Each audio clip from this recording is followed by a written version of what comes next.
bolivariana hacia la zona de frontera. Más de 80 personas han muerto debido a la violencia en la frontera entre Colombia y Venezuela en lo que va del año. Así lo informó el sábado el gobierno colombiano tras un consejo de seguridad en el municipio fronterizo de Tame, en el departamento de Arauca.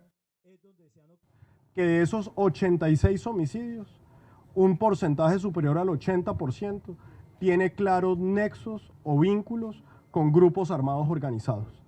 Estos bandidos ajusticiando bandidos.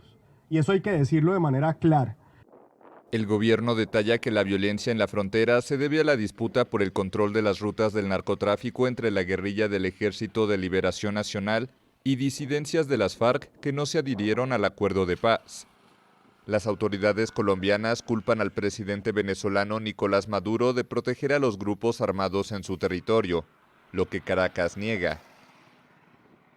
¿Quiénes son los que están generando esa violencia en Arauca? Para que le quede claro al país, son las disidencias de la FARC y el ELN, con esos grupos que tienen disputa de rentas criminales del otro lado de la frontera, en Apure, con la connivencia y apoyo de las fuerzas militares bolivarianas.